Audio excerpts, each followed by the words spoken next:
प्रयोग एवं प्रदर्शन विधि, इसके बारे में हमने एक छोटा सा उदाहरण कल आपको दिया था, ठीक है। हालांकि बाद में जो चीजें आ गई, learning by doing, learning by experience, learning by process.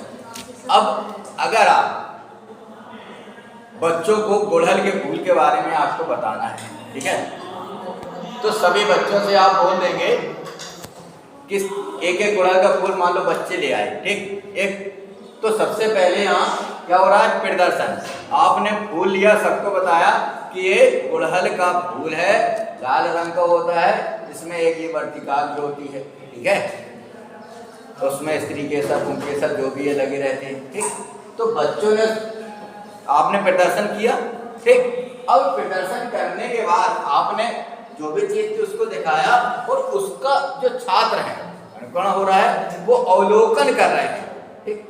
कैसा क्या, अब इसमें आपने अब उसके बाद फिर आपने जो गुड़हल का फूल था उसमें कितने दल हैं, आपने बताया कि ये जो किनारे किनारे पत्ती जैसे लगे रहते हैं लाल लाल, ये दल है, ठीक है। अगर हम फूल तो नहीं है, सामान्य सी अगर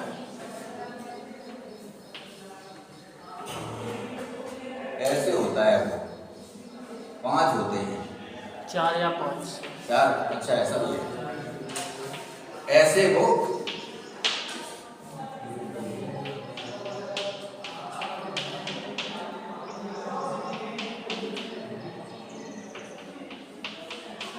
ऐसे 4 या 5 जो भी है, ठीक। तो आप बच्चों को फूल को हाथ में लेके बता देंगे कि ये दल है। ब्लैक बोर्ड का भी प्रयोग कर सकते हैं, ठीक है। आपने प्रदर्शन किया कि 1 2 3 4 दल, यहाँ एक हरा हरा लगा रहता है, उसको भी कुछ कहते हैं, वो बताया आपने, बच्चे देख रहे हैं वो फूल में।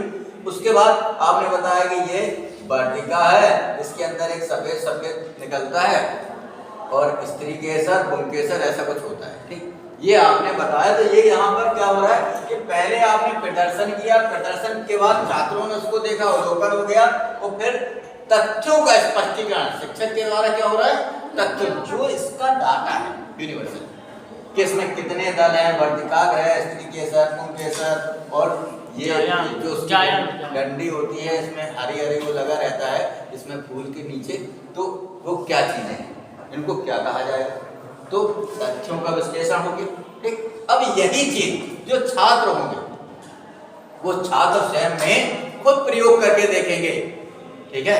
तो यहाँ विधि क्या है कि प्रयोग प्रदर्शन, प्रदर्शन हो गया, अब वो स्वयं प्रयोग करके देख रहे हैं। तो यहाँ लर्निंग बाय डूइंग, करके सीख रहे हैं, करके उन्होंने एक एक फूल को देखा, और फिर लर्निंग बाय प्रोसेस, पूरी प्रक्रिया को समझ लिया, और फिर जब कहीं दूसरा फूल वो देखेंगे या कोई भी चीज उन्हें पता चल जाएगा, वो अनुभव, ठीक, अनुभव के द्वारा लर्निंग बाय एक्सपेरिमेंट। तो ये प्रयोग एवं प्रदर्शन विधि पढ़ाने के लिए ये एक बहुत बेस्ट विधि, ठीक। हालांकि इसका प्रयोग हमारी नजर में सभी विषयों में किया जा सकता है, और विज्ञान गणित वगैरह में तो इसका बहुत बेस्ट, और बाकी जितने भी हैं, ठीक है। यदि आप ज्योग्राफी में कुछ बता रहे हैं तो भी अगर आपके सामने कोई चीज नहीं है वास्तविक सामग्री, तो ब्लैक बोर्ड तो है ना, उसका प्रयोग। ये दुर्भाग्य हमारे देश का कि ब्लैक बोर्ड का प्रयोग हो ही नहीं रहा, ठीक। आज भी यूएसए वगैरह में कहीं पर भी स्मार्ट बोर्ड नहीं है, ब्लैक बोर्ड का ही प्रयोग हो रहा। वहाँ पर ब्लैक बोर्ड जब एनसीईआरटी सर्वे में गई तो वहाँ ब्लैक था, वहाँ से लेके आई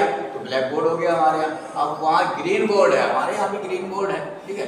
तो ग्रीन बोर्ड चौक से ही, क्योंकि जो अभिव्यक्ति है मस्तिष्क में डाटा है टीचर के, वो चौक के माध्यम से कितना आ जाएगा। अगर मान लो यहाँ स्मार्ट बोर्ड होता, जितना इसमें स्मार्ट बोर्ड में फीड है वही तो बता पाओगे, एक्स्ट्रा नहीं बता पाओगे, क्योंकि मस्तिष्क में यदि चिंतन करते रहते तो नया नया डाटा आता रहता है, इसलिए ये बेस्ट है, ठीक है। तो ये विधि समझ में आ गई सबको, परीक्षा में ये बहुत आती है विधि, और तीनों learning by doing, learning by acting, learning by process, तीनों एक ही सिस्टम से चलेंगे।